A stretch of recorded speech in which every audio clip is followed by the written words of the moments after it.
ଆଲୋ ବିନି କଣ କରୁଛୁ? କଣ କରିବି ଲୋ ଶାଗ ଭାଜୁଛି।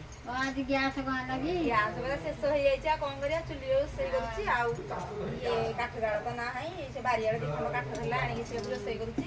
ଆସୁନୁ ମିଟିଂ କି ଯିବା। ହଁ ପରା ମୁଁ ଯାଉଛି, ଲୁଗା ତ ପିନ୍ଧିଛି, କାଳ ବେଳା ହେଲେ ମିଟିଂ ହବ ଏଇନା, ସାଙ୍ଗେ ସାଙ୍ଗେ ଯିବା ଭାରି। ଆଉ ଏ ଶାଗ ଭଜା ଯୋଉଟାକ ଥୋଇ ଦେଇକି ଆଉ ପଖଳା ଭାତ ଆଇଲେ ପଛେ ଖାଇବି, ଯିବି ରାତି ମିଟିଂ। ଯୋଉ ପ୍ରକାର ଖରା ହଉଛି ଆଉ ରହି ହଉନି। ପାଣି ବୋତଲଟା ନେଇକି ଯିବି। ଆଉ ସେଠି ଭାତ ରାନ୍ଧିଛି ଲୋ ଅପା।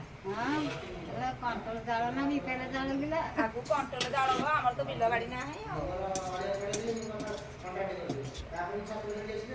ଆଉ ଶାଗ ଭଜା ଖାଇକି କଣ ଯେ? ହଁ ଶାଗ ଭଜା କିନା ନ ଖାଇବି। ଏ ଶାଗ ଭଜା ଦେବି। ହଁ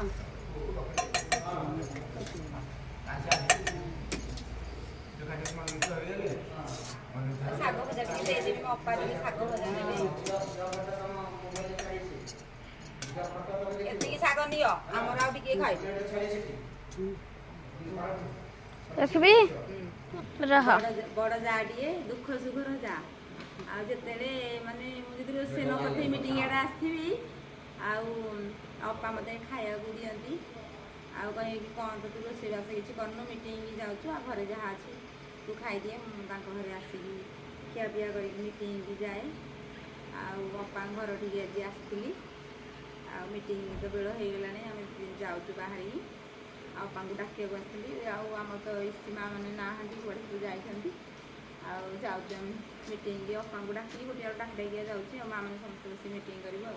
ଆଉ ଆପଣମାନେ ଦେଖୁଥିବେ, ଲାଇକ୍ ସେୟାର ସବସ୍କ୍ରାଇବ୍